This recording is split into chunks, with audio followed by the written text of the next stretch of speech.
good morning, everybody. It's 9 something. So we're gonna start early. Yeah. Perfect. Shelly said yes, I could start at 9. So. Because you were taking notes. Huh? You were losing people. Yeah, that's fine. So again, we're gonna go over some special needs stuff today. Showing you we're gonna go over some of the administrative rules, characteristics, IPs, LREs, all that fun stuff, preparedness, practices, and a wheelchair refresher. For some of you, I don't know what kind of wheelchair training you have received. It's good for everybody to kind of at least know some of the basics, because you never know when you might end up with one, possibly. So, yeah. Why not? You can thank the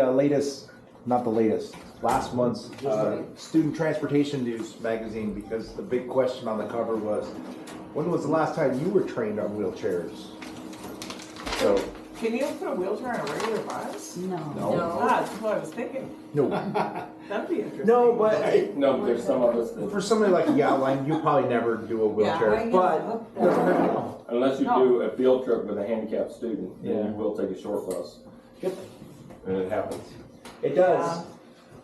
So again, the first one, Rehabilitation Act 1974, Section 804. So that addresses protections for students with disabilities, civil rights, basically, from them. And we're gonna get through some of these kind of fast. ADA, you probably hear about that a lot. That's going to be like your wheelchair access. So it's more civil rights laws. Prohibiting discrimination against people with disabilities in everyday activities. So again, that's a lot of the access stuff, things like that. So you always hear about, is that ADA compliant? Does it have a wheelchair ramp? Fun stuff like that. And then the Individuals with Disabilities Education Act, that's one of our newer ones. I believe it's like 1990 or so. That deals with the free and appropriate public education, FAPE. Governs early intervention, special education, and all the related services, including transportation. So that's all we got for that. Like I said, that part's pretty good. We don't need to know that. Quick and easy. Huh? You don't need to know it. It was on your test you took for the SE classroom. So yes, you do need to know that. I'd be interested to see what the scores would be on people who've been driving for 10 plus years on their SDE classroom test. So what we're going to do is we're going to cover some of the big, I think about 13 big disability areas that are covered mostly in the IDEA Act. So again, this is an IDEA disability category. Autism is usually evident in the early development period. Boss James, has autism certification with the CPI group. I haven't attended it yet, but there's probably lots of good information in that. And it is a big spectrum, so it's really hard. You can set two students next to each other, two people with autism, and they're completely different from each other. So it is a very wide spectrum. Affects verbal and nonverbal communication. Intellectual disability. I probably could have left out that these are all covered under the IDEA Act. So significant sub-average intellectual functioning exists concurrently with deficits in adaptive behavior. Deaf blindness. So again, that's going to be just your basic hearing and visual impairments, but it has to cause severe communication, educational problems, development problems for it to be qualified. Deaf, hard of hearing. I've had a deaf student. I learned some sign language. I also learned some of the fun ones. Well, we know some of them already. Oh, stress management. Yeah. Yes. It's Yeah. For those that remember last year. Well, at least the students know it. So, They do. a permanent or fluctuation of hearing loss doesn't apply to your spouse when I don't listen to her. Yeah. Impairs access, comprehension, or use of language or linguistic information, as they put it. Developmental delay, again, this is for those younger students, age 3 until their 10th birthday, so about 3 to 10. Delay in one more of those following areas.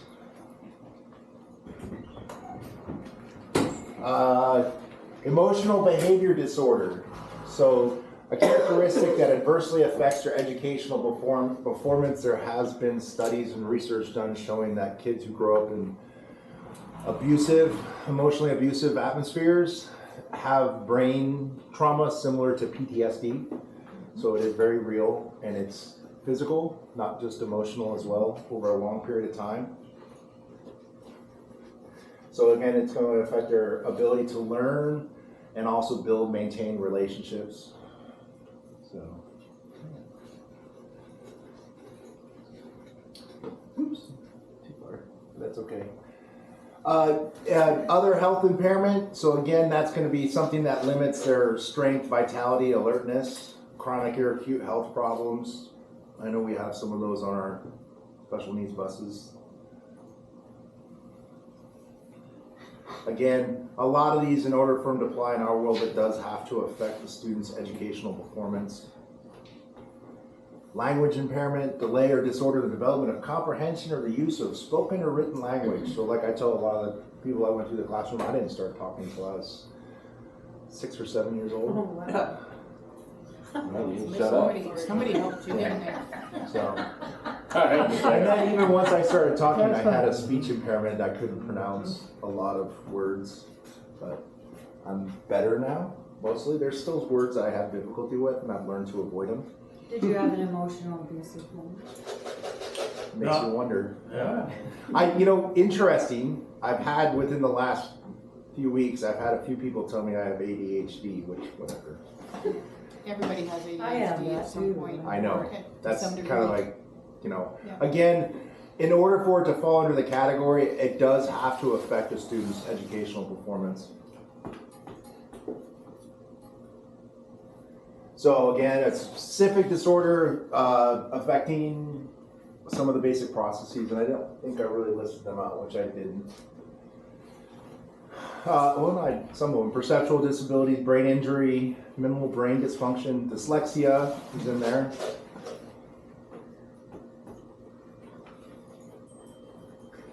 Ding, someone called.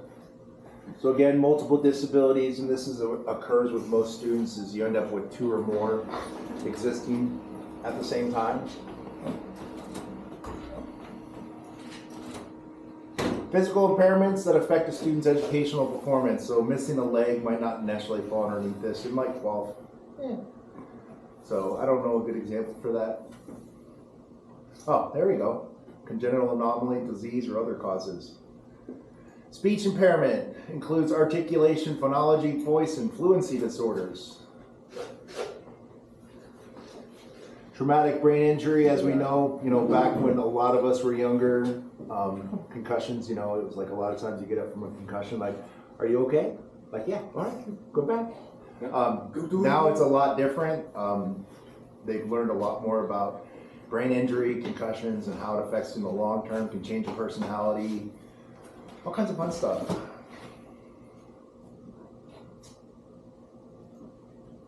Visual impairment, pretty straightforward, not being able to see, not being able to see clearly, and moving on.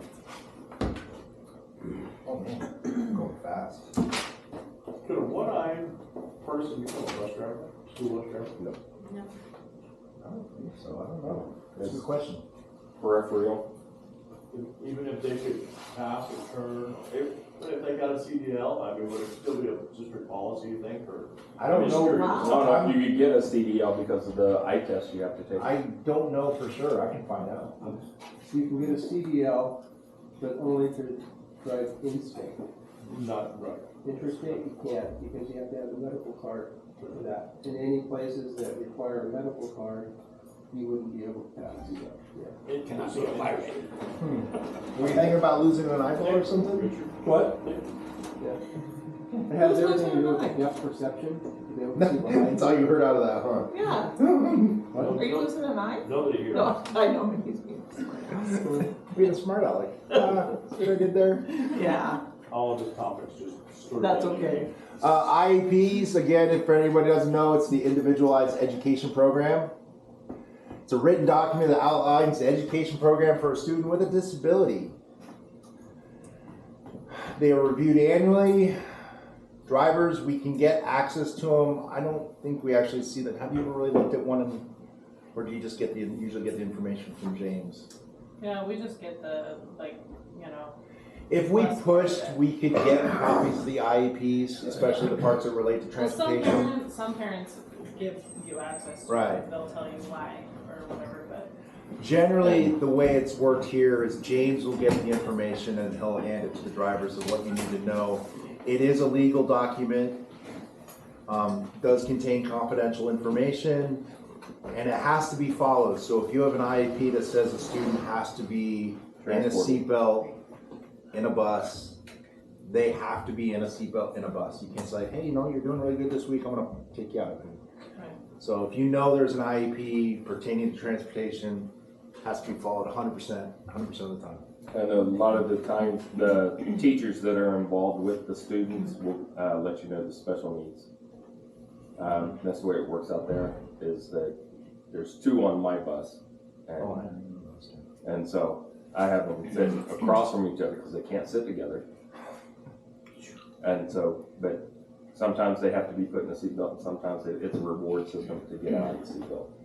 And there are a lot of kids on the buses with IEPs that don't have any specific things to the bus, but may actually, if because of their behavior, may actually have to be added to that IEP. Correct. Because So- at the point of time when it was made, there was not a problem. Yeah, what can be frustrating about this, and this is personal experience, I had my deaf student that I had on Route 21 years ago. His IEP included transportation, so transportation had to be provided by the school district. At the time, we weren't able to figure out how to get one of our special needs buses to pick him up, so he continued to ride on the big bus with me. He was a nightmare on the bus, to put it simply. A lot of inappropriate behavior. I probably wrote about 30 slips for him because I was getting almost zero communication from the parents.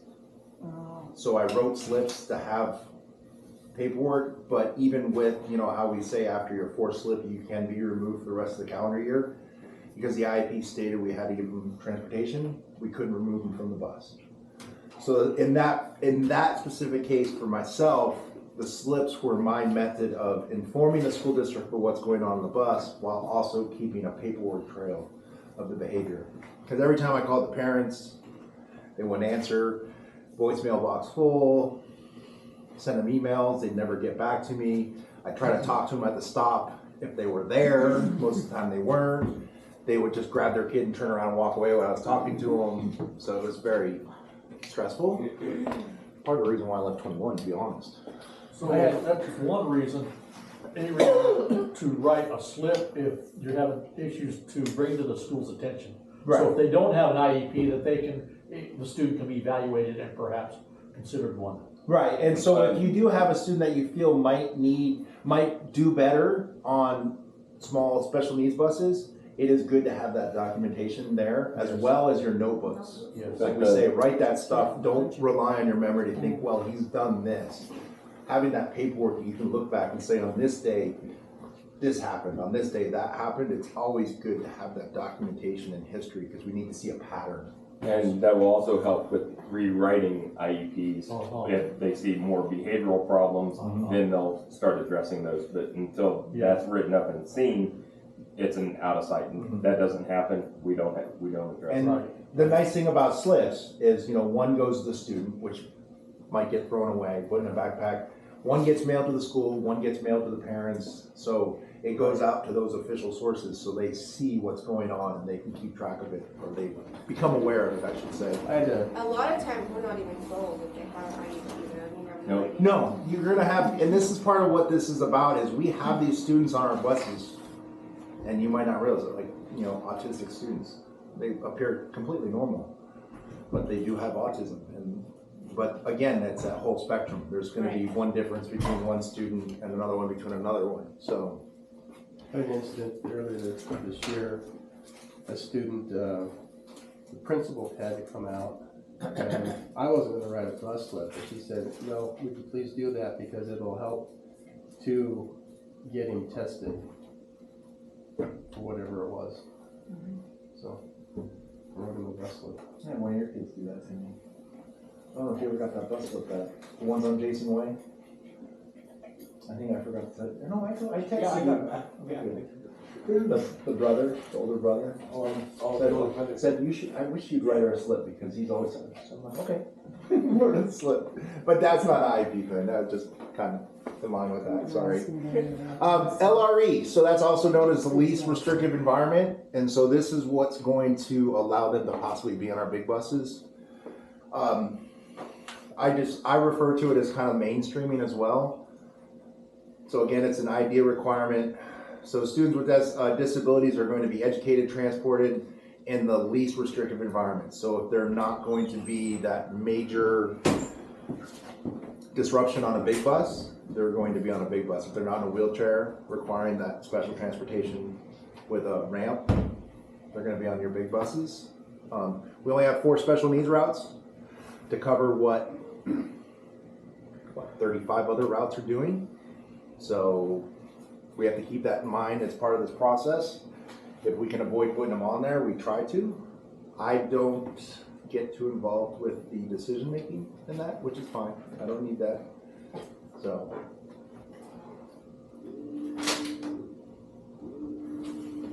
Throwing stuff away so I don't get confused. Oh, hey, I'm further than that. See, this is why I'm confused. And I'm just sucking up time, taking my time, not rushing, right? Are we having fun? Learning lots, thank you. Essentially, this is almost like the classroom, kind of. Sort of. Right? Sure. You just did it. I don't know, I slept through it. It's like fun. No. Were you and Zach go together? Yeah, you guys did. Driver preparedness. Hey, a lot of this is going to sound like being prepared for like a regular day of work. Imagine that. Kind of goes hand in hand, but there's some special things to consider. Communication. So as far as the special needs go, I'm speaking more in lines with the student. How does a student communicate? Deaf student. He was in kindergarten, 1st grade when he was on my bus. His intellectual level was below kindergarten. So yeah, I learned sign language, sit down, stop. Was it mother, father, grandfather, basic stuff. But, huh? I thought you were gonna say something else. No, but he didn't understand it. But I still used it. Thank yous and stuff. So hopefully at some point, if he did start using sign language, it would be in there, maybe. But understanding how a student communicates, maybe being nonverbal, limited verbal skills, outbursts. So a lot of times, some of our students, if they have that an emotional disorder, if you come at them with a more authoritative tone of voice, they might emotionally blast out. So you might have to realize maybe sometimes use that softer tone of voice with them and speak softer. So we don't always have to use what I call my dad voice. I had one like that. So To say you were bullying him if you took a more firm tone with him. And I found, especially for like me being such a tall guy, sometimes if I can, when I'm in the seat, I don't look as tall. That's the funny part is kids think I'm like a giant when I stand up and they're like, never knew you were that tall. But when I'm talking to them like I'm walking the bus before I leave, sometimes I kind of have to get down to their level to speak to them a little bit. So kind of makes them feel a little bit more at ease.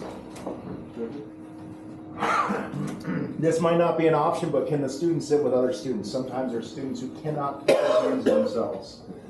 Yeah. Yeah, I got 3 of them. Yeah. So you might have to try and sit them by themselves. So 1st and 2nd grade. every kid does, that will do that, touching other students. There's nothing you can do. That's just part of being a child and growing. Does somebody? I thought I just heard my name. I'm hearing things. That's weird. Should I do this stuff before work? Will the student require adult assistant? Unfortunately, we don't get many aides that ride along on our big buses. We have had it occur in the past. I know with my deaf student on 21, they hired a parapro to work with the student at Southside. We tried to get that parapro on the bus with me, but it didn't really work out. So there might be options that we might be able to do. Again, that's going to go through James, Shelley, and them to have that occur. But again, having documentation showing a pattern is important. Medical concerns with students, allergies, EpiPens, diabetes. I had a student the other day when I was subbing on a route come up to me and say my blood sugar's low. Called the school, the nurse said, oh, they're fine, they're good to go. So just keep that in mind. If he dies, Huh? it's not your fault if he dies. No, call the school and nurse. Because he They just had- wanted to eat on the bus. No, the nurse had checked his blood prior to getting on the bus, Yeah. and he was fine for the bus Yeah, ride home. so that's, I'm teasing. yeah. No, and I, So we're gonna check that on that. and a lot of times, what I was saying to the student, I also asked them if they had like candy or anything they could eat, because I didn't have anything. I Oh, you would've- allow that eating on the bus then? For diabetes, oh yeah. Generally in that scenario, you want them to sit in the front of the bus Yeah, and have that snack sitting in the front of the bus. So they're not sitting back with the rest of the students who then think, hey, eating's okay. So, yes, Rule 6 says no eating on the bus, but a medical concern, diabetes is an exception. They can eat before they get on the bus. That too. So, I had an issue My whole bus must be diabetic. with a parent that entrance. My bus is diabetic. Eat out of school. You got a diabetic bus. yeah. Camera down. Yep, and so like at the high school, we guys, with our high school routes, we sit there for 10 minutes more. Depends on the route. When the students start getting on, if they're getting on with food, I tell them, hey, if you want to finish that, eat it out here on the sidewalk, or go Yeah. throw it away and then get on the bus, or put it in your backpack. Oh, get where I don't see. Yesterday, I had a high schooler get on when I picked him up with a unopened bottle of Prime. Oh, And I realized a lot of times they do get on, they put it in their pocket or whatever. As long as it's unopened, I don't really care. Because we don't have very far to go. So anyway, he apparently took it out of his front of his pocket and he left it sitting in the seat, still unopened. So I threw it away. I know, but I thought, well, I couldn't find a better way to, normally I don't, but it's been happening kind of more and more. But usually he'll tell me in the morning, hey, I've got so-and-so in my pocket. I'll say, leave it in your pocket, and then I'm okay. But anyway, so when he got on the bus last night, when he transferred from, it's Noah, the red-haired kid. So when he transferred over, he goes, did you find a bottle of Prime? I said, yeah. I said, I threw it in the garbage. I thought he was gonna go through the roof at me. What is Prime? It's a energy drink. Red Bull, it's like a Red Bull. Oh. It's- Kind of. It's I just haven't, necessary. I haven't heard of that one. It's but- necessary, it's in his IPA. She's being facetious. I Okay. see. It is IPA. It was IPA, I'm going.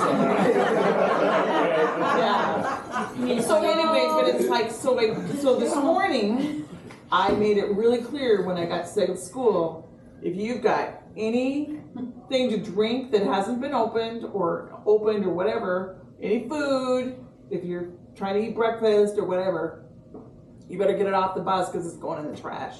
And they all kind of looked at me like, what? But man, he was livid at me. Well, it has to be in their backpack. It Yeah. can be in their backpack. Oh yeah, their primes are expensive, but it's So like, if you recall, Tuesday morning, there was an announcement, absolutely Yes. no eating or drinking I on heard that. any school bus, special needs, regular route, doesn't matter. No eating or drinking. It causes issues. yep, It causes all kinds of issues. I totally agree with you, Carol. Unopened, bring it on your bus, put it in your backpack. Yep. Almost all kids have a backpack or something. the popcorn Friday thing. So to put that, Or the food bags. so to put Yes. that more in perspective, I used to automatically write a bus slip for anybody eating. I'm not quite do that right now nowadays. So I would get, as a relief driver, I'd get on somebody's route who wants to be nice and let a kid eat. Kid starts eating, all of a sudden I've written 6, 7 slips. And the kids are like, but. And that's happened. And it's Yeah. like, Happened, I'm yeah. sorry, the rules are the rules. It's, Rules are the rules. and I let them know it's your driver who's failing you to let you think it's okay. So would it be more appropriate for the driver who lets them eat on a bus, get the bus slip? Because suddenly the substitute's the bad guy, or the other bus No, that's not driver right. is I'm the okay. bad guy. I'm That's okay not being fair. a bad guy. So, But yeah, that's not okay. That, just have your kids, count them, make them responsible Yep. for the rules. But number one, you are responsible and you're the enforcer of the rules, and that has to happen. It has to. So I think part of it maybe is, and we all want to be liked. It's human nature, and I get it. But I've had plenty of routes, and I still like. I went on your route the other day, and all the kids were like, "Mr. T, Mr. T," right? I haven't been on your route. I haven't driven your route in probably a year. Feels like. I love it. But Maybe so. But I enforce the rules. They don't get to eat. They don't get to drink. They don't get to do any of that. I do let them drink water from their water bottle. That's what I was gonna say. I think a lot Can of they us drink do water that. from a water It's bottle? kind of Because that's what I've heard. right. A lot of us do that. They can't? No. You're either gonna have eating and drinking with all these other things, oh, but if they have this, it's okay. Or if they have, it's not okay. When that bus is moving, there's no eating or drinking, period. None of our routes are Except that long. on trip drivers, on sports, because that's a whole different set of rules. But on your route buses, there's no flipping eating or drinking. I don't know how I can make it any more clear than that. There you go. No eating or drinking. We're gonna put that video on repeat on here for the next week. It's that diabetics, different. Yeah. You have a kid hacking, you pull over and say, hey, go ahead and get it. What happens is, believe it or not, I know, I do have 34 years experience doing this. Had kids get mouth injuries, they're drinking something, the bus had to stop. I know it's a fluke thing, but it happens. We've had kids throw cans of pop out the window and break the windshield of the car. Why even set yourself up for failure? Just don't do it. Yeah. Long ride, too bad. Have a snack before you get on the bus. Yeah, I had all my elementary kids read the 6 rules today, just as a refresher, and they all read them all at once, so that even the high school kids could hear it. So. Who likes cleaning up food out of a sink end of the year? End of the Or year. scraping gum because you allowed it. And then here's the deal. We switch buses on you mid-year. You're a rule follower, and suddenly you're scraping gum because a different driver allowed it. Just don't. Yeah, Bus I had 69, a half a pound of gum came out of it when I cleaned it yesterday. Yeah, I had a clean a bus that somebody, it was a driver who let them eat all the time. And what I cleaned up out of that was just like candy wrappers and food stuff. It was Food is so destructive, It was Joe. It is. stuck in all the little corners and little. Yep. Just like the seats. All right, let's get back on topic. Sorry. We got That's a pet peeve because we've had issues No, like this week with you're that. not wrong. So. And it's an issue of mine because I'm not gonna call out names, but I know which drivers allow stuff on buses with a fairly good amount of certainty, and it bugs me when I get on those buses and I have to remind the kids and they all look at me like I'm crazy. Yeah. Like, what? They're like, No, we have an issue where, great example is the tuna fish, all right? Oh, So, gosh. all the schools are giving them food, and you tell them not to eat, well, they're staring at the candy bar, a little kid pretty much can't say no to himself. Yeah, is there, I know that. Yeah. And actually, I was in discussion with a church who is involved with making those packages to go home to help feed the family. It's a great program. Yes, it is. But they don't see it from our side. Right. It's like, man, can you put doing the thing just sent me over. Yes. That would have, I have another boy. Yeah. Asked to put it behind my seat because he knows he can't control. yeah.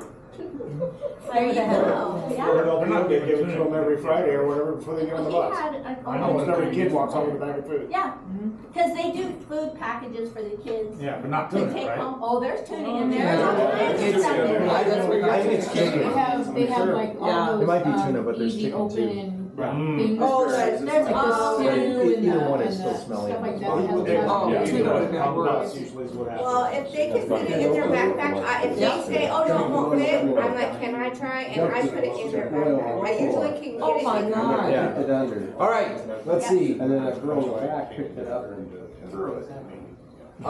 Again, how are the behavior issues going to be handled with special needs on your bus? You might have the IEPs in place. Hopefully, you'll know about them. Separating the student, moving them from other ones. The principal can help you with that. Principals can help, and that's always a good thing. If you have a chance, if you have a student on your bus, IEP, special needs or not, who's causing a lot of behavior issues, if you get a chance at the school when you first get there to go in and talk to the principal, you might get a wealth of information from them. They might tell you things they're doing in the classroom that you can kind of adopt to the bus. I've done that a lot in the past with troubled students who might have parents going through a divorce or whatever scenario they're in, and there's a lot of good information you can get that can help you deal with it. So it's always good to talk to principals, teachers. You know, it'd be helpful at the junior high and high school, when the afternoon route, is to have one of the principals or whoever just go on the buses and check them once in a while. You know, to see how the kids are acting. Well, I don't know that we can get a principal to do that, but I guess I could talk a boss into doing that. I could probably get James over there with his little yellow vest and get on the bus. I mean, Yeah, I've done that. I like our teachers, but like, if you're Route 14, 19, well, 19 in the front there, and you hear that little cabal of kids over there by the gym center who are just swearing up a storm, the teachers will just walk by them I see him do it right in front of the and principal. don't even say Well, anything. Middle another school's thing just as too bad. is I like to empower my drivers, and sometimes, not always, but sometimes if a teacher or a principal gets on your bus, you are submitting your authority to them. And sometimes it's appropriate, but most of the time it's not. It's not appropriate.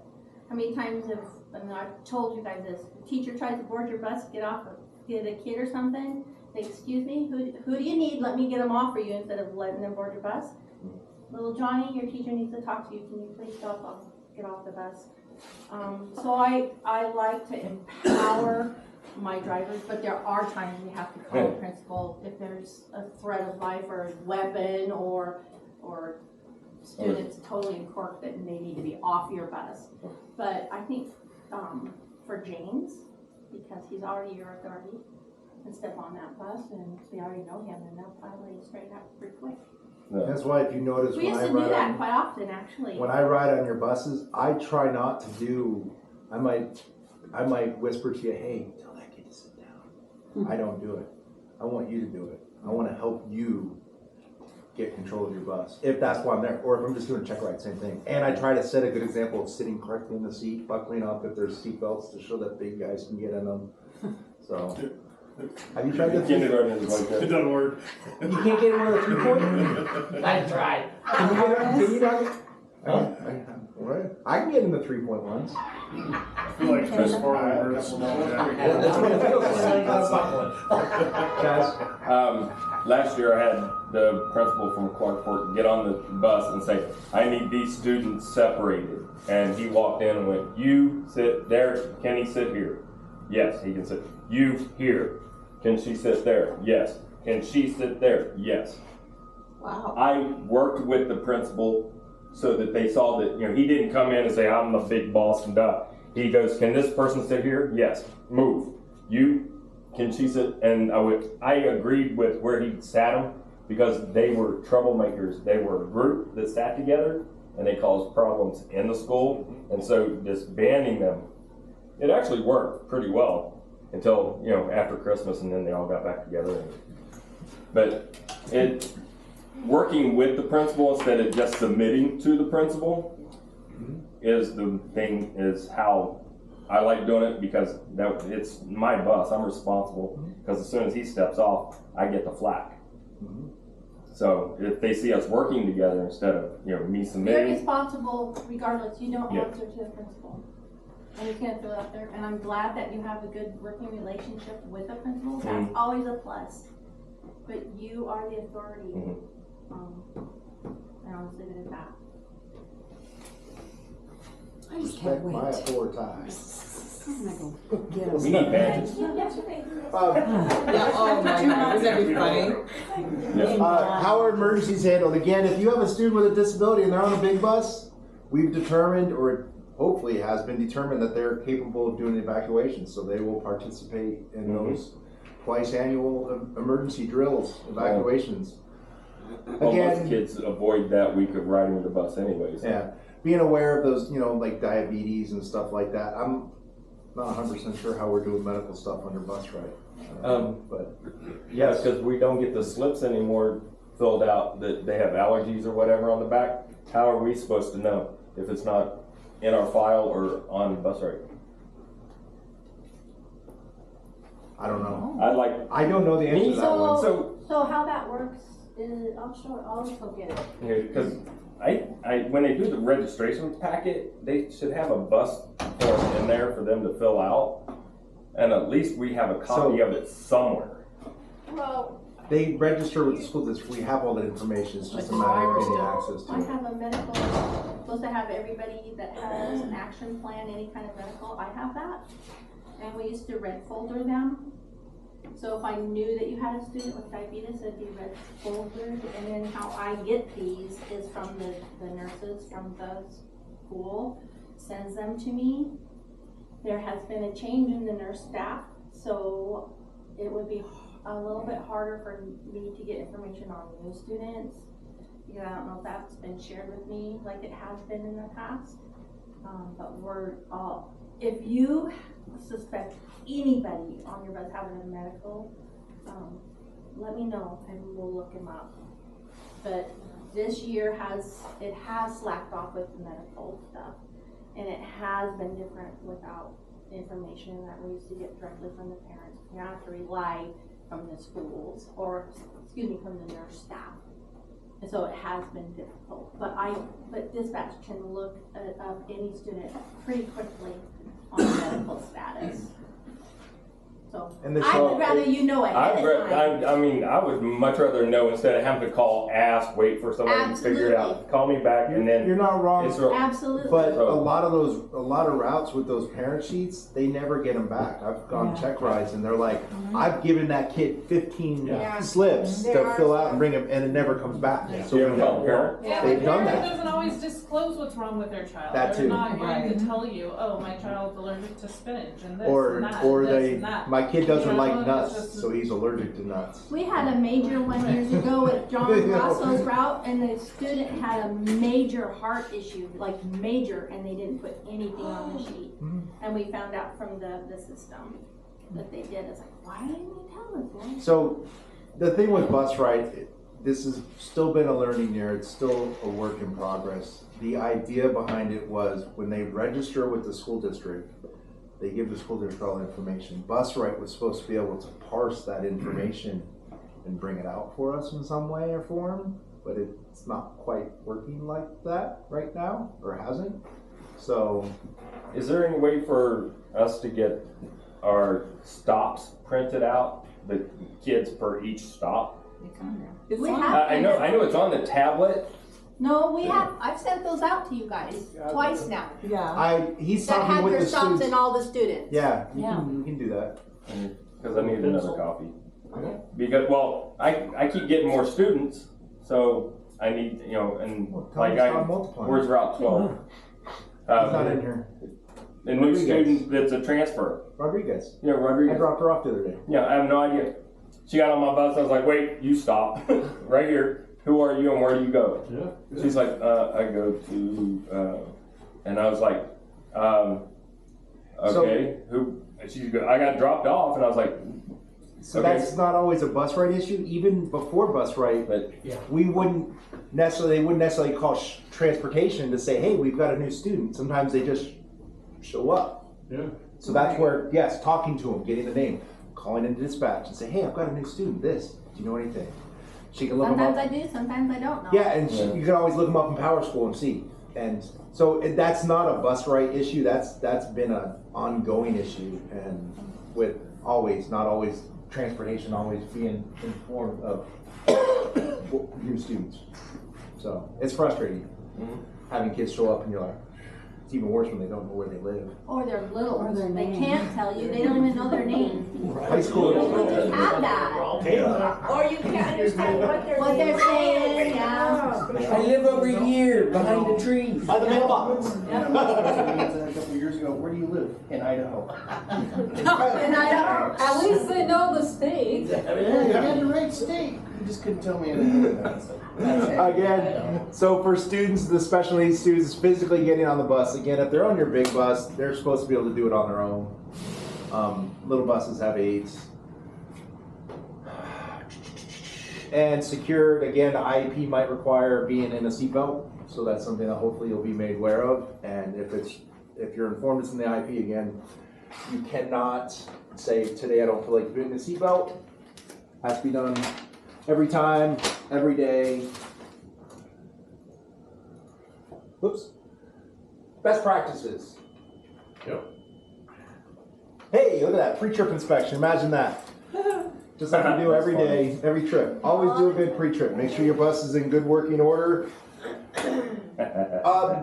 I'm working on videos for pre-trip.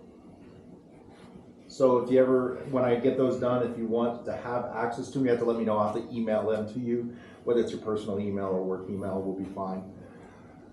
Hopefully by,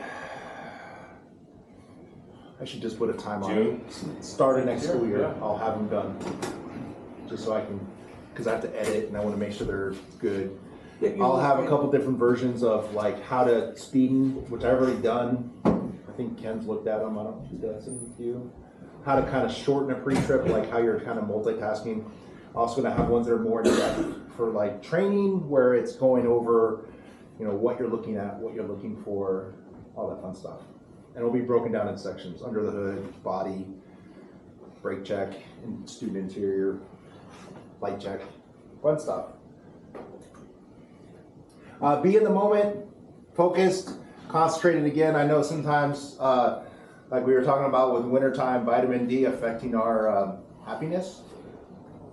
We have to be in the moment when we're driving, paying attention to what we're doing. We've got people's precious cargo, their kids, so we have to be ready and prepared.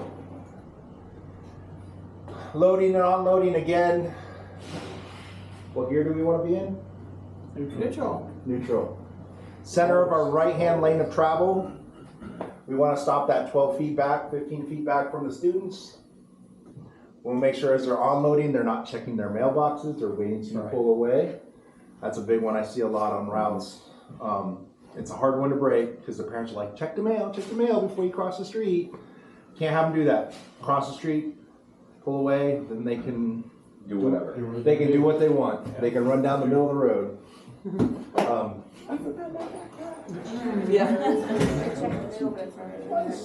At bus stops, you can use your parking brake or your service brake, spring brake, parking brake or service brake. Sorry, I was backwards in my hand motions. School zones, parking brake, spring brake has to be applied in school zones and 4 ways on. We don't use 8 ways in school zones. Safe crossing procedures. Huh? What? I have before. What? Excuse my 8-way. You know, accidents happen.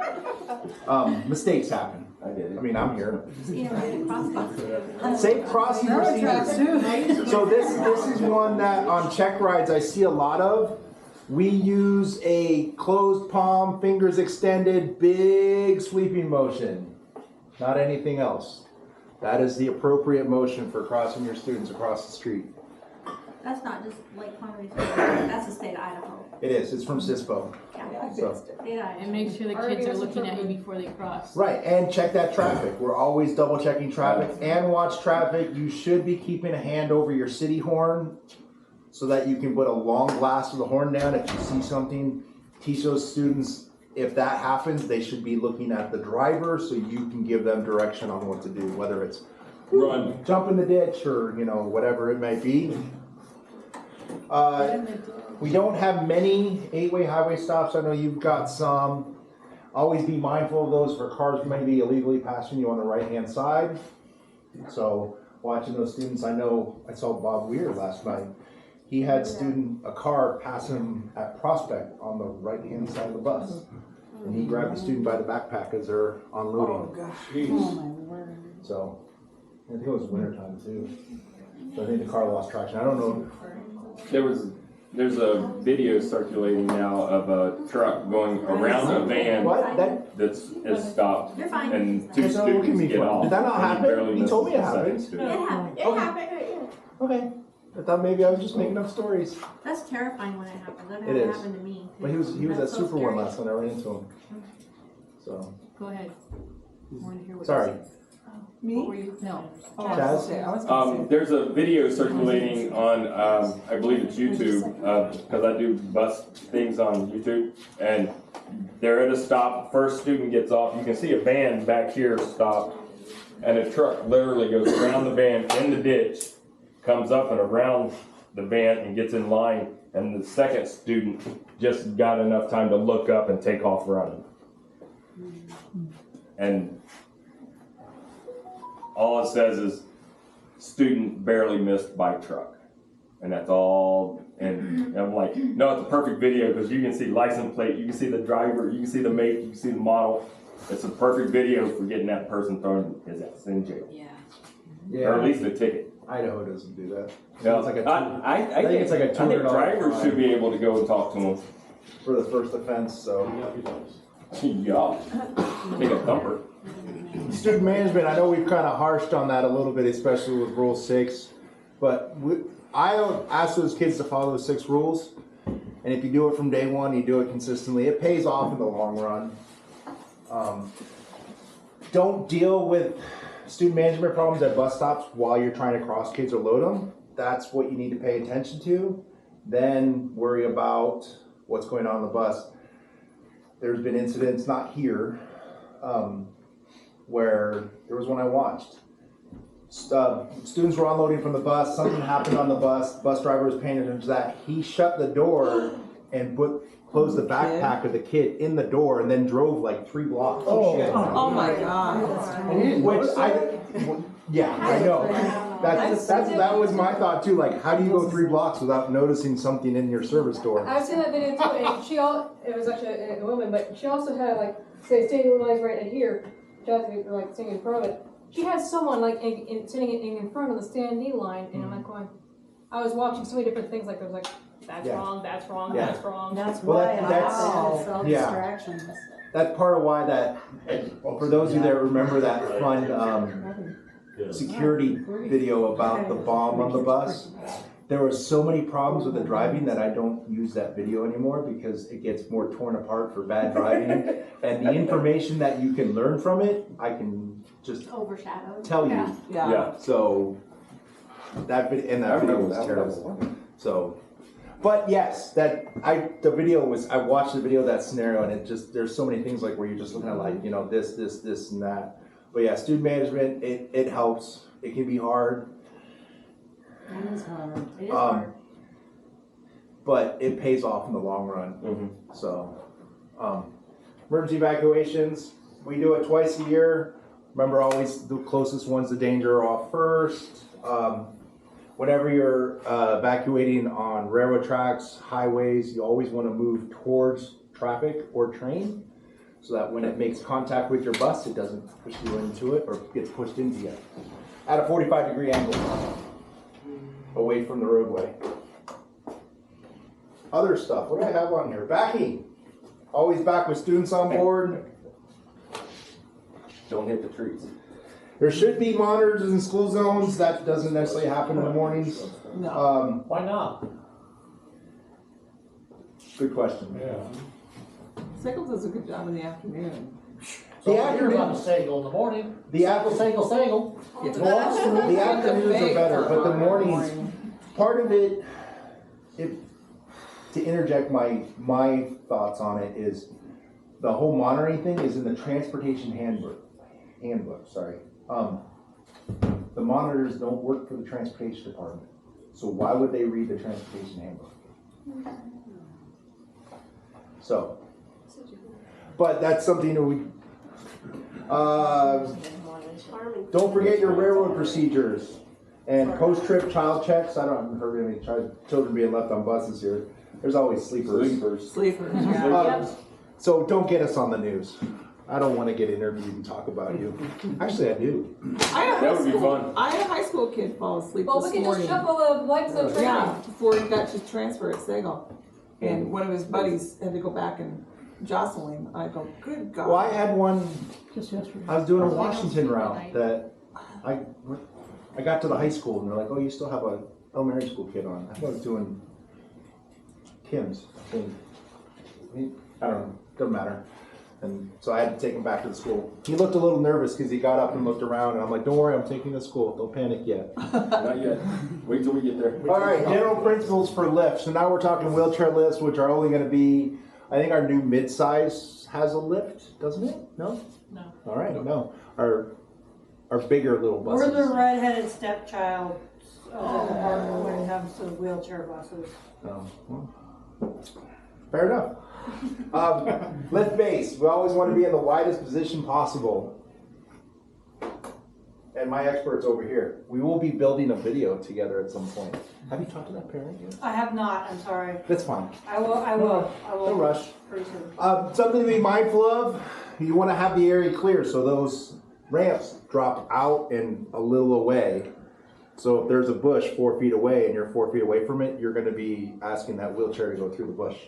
So like Clark Fork, I'm usually 3-4 feet away from the curb so that it drops right onto the sidewalk. Yeah, I do right there, just at the edge of the. Yeah, you guys, you know what I mean.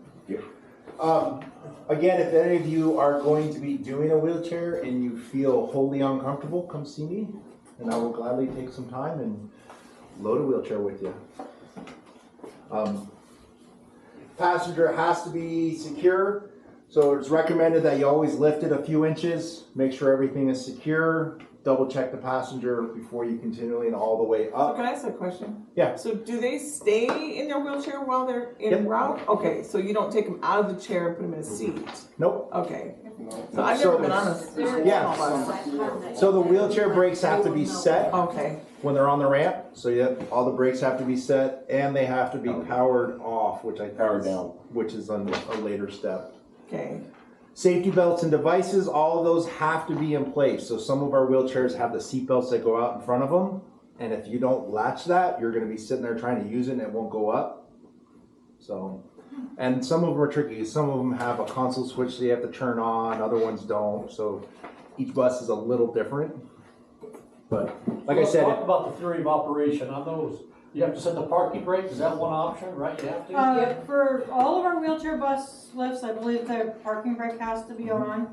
But like Alex said, some of them have an additional switch that you have to use. I don't know if any of ours right now, but we used to have one where you actually had to take the chain and attach it to the side of the bus to make a connection. Otherwise, the lift, I mean, there's multiple things that'll keep those lifts from going up and down. I don't think any of ours right now have that, but we use them because I don't know how many times I've gone out just to do my like morning check and I don't latch it and the wind catches that thing and it slams into the side of the thing, or if you're standing there getting ready to let it down, it'll slam into you. Those doors don't feel good. and that would be good for making sure you use safety devices, which is securing the door open. They all do have a little chain with a hook that can secure it open. Power off, so a powered wheelchair, the power does have to be turned off again. Brakes are also set. We never want to leave a passenger alone on the lift. So hopefully you'll have somebody with you. When I've done them in the past, I've either had an aide on the special needs route or there'll usually be a parapro or teacher with me. And I'll have them stationed inside the bus while I'm operating the lift from the outside. There was one time I did Jesse, and Jesse can get himself off the lift. So I was by myself, so I was able to lift him on the lift and I stay outside. And then he goes off the lift, and then I put the lift up into the storage position, so there's no chance of him rolling out the door. Face away, students will always face away when loading the lift. So whether it's up or down, they want to be facing out from the bus. Sorry. So they can see the fall coming. Yeah. So they can scream. Yeah, I mean, why not It's make it? actually surprisingly more comforting to them to see, because when your back is away from it, and those lifts typically start to go like this, it tips, you know, so it'll tip a little bit, and it does startle the kids. So if they're facing out, it's not just a safety thing, it's for them, they can see what's going on. And to kind of add to her point, if you kind of look, you know, if you have the side of a bus and the lift comes out, a lot of times the attachment point's not all the way out on the end. So it's leverage. So if you put the main body weight out here, you're putting more leverage out past that contact point. Whereas if they're sitting in by the bus, they're now inside that leverage point. So it also makes for a smoother ride up and down where it's not flopping. Whoops. Oh, and all of I only learned this within the last year or two. Other lifts do have a manual mode. So if you lose power, it's basically like a hydraulic jack handle. So if you really want to learn about that, come and find me at some point and I'll take you out and show you. But I'm just making you all aware that there is a manual lift that you can be used. Part of that too, CISPO does recommend for evacuation sometimes putting that lift in the halfway point, especially if you have multiple students, so you can kind of bump down, but that's going to be in a true emergency scenario. It only works if you have an unpowered chair though. Oh yeah, If good you have a point. power chair, it's not gonna, you're not bumping that thing down. No. Yeah, so they do practice that. We're gonna watch 2 short videos just to make you a little bit more familiar with wheelchair systems. Are designed specifically to be used for seating in motor vehicles. WC19 compliant wheelchairs make travel much safer. Another benefit is that WC19 compliant wheelchairs are easier to use with the W Tours, as they have 4 easy-to-use securement points. Yeah, but you make A hook symbol on the 4 securement points indicates that a wheelchair conforms to the WC19 standards. You can also look for the words complies with ANSI RESNA WC19 in the literature that accompanies the equipment. Some students may not use WC19 compliant wheelchairs, and that's okay. Non-WC19 compliant wheelchairs are not noticeably different from WC19 compliant ones in their overall design. You'll be able to identify non-WC19 compliant wheelchairs, as they will not have 4 easily accessible securement points on the wheelchair frame, nor will they have a wheelchair-anchored pelvic belt restraint, and they will not be labeled with a hook symbol. Despite these differences, you will be able to secure this wheelchair to your vehicle using the 4-point tie-down system. If you are uncertain in any way about industry standards, W-Tour systems, or if you have any questions about unfamiliar equipment, talk about the situation with your supervisor. And use the information your school district provides in its transportation policies and procedures. Do not put students at risk by guessing about the selection and use of wheelchair occupant restraint systems. Is that the end? We're not going to answer the questions. Don't worry about those.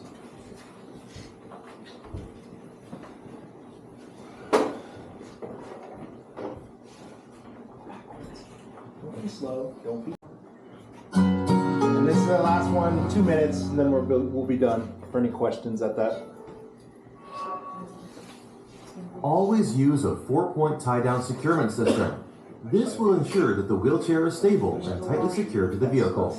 Securement begins with wheelchair passengers facing forward during transit in a vehicle. The 4-point tie-down secures a wheelchair with 4 straps attached to the wheelchair at 4 separate securement points, and attached to the vehicle at 4 separate anchor points. Be sure to tighten the straps after you have attached them. This will remove slack from the straps and keep the wheelchair stable. It is simple to attach securement straps to the frame of a WC19 wheelchair. Just look for the hook symbol on the wheelchair brackets to find these securement points.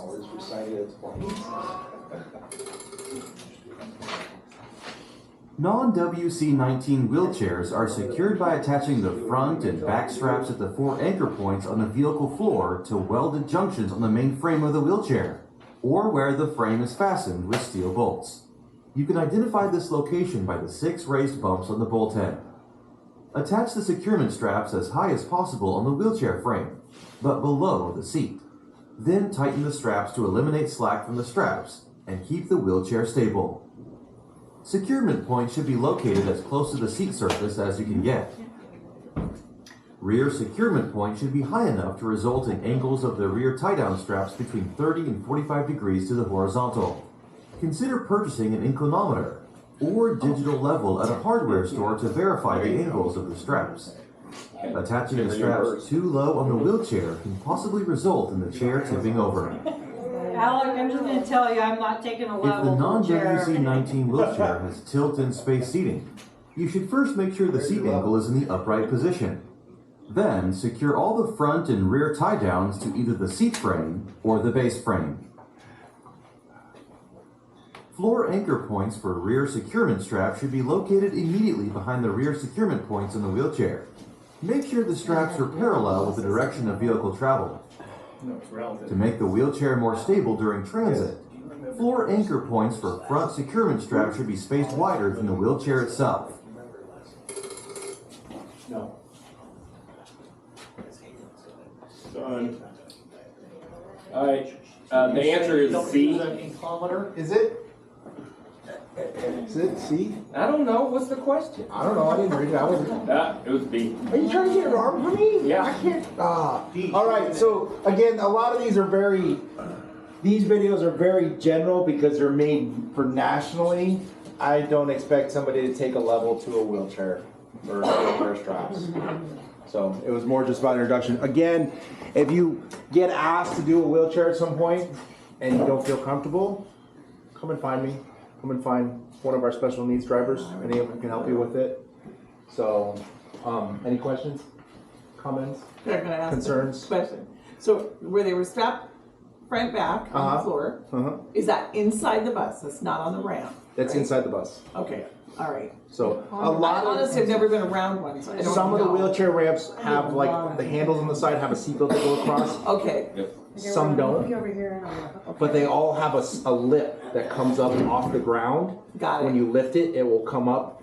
To So they and can't- it's a good 8 Okay. inches. Okay, got So it. it will hope stop a Stop wheelchair, them. but the brakes should be set, power should be off. So, Got it. and you're Okay. right there with the controls, right there. I mean, you're not gonna, you're not gonna, You're not 12 feet away. you're not gonna Right. catch a 600-pound chair coming off that They should be lift. strapped to that. The trick is to avoid it coming off the lift in the first place. Right.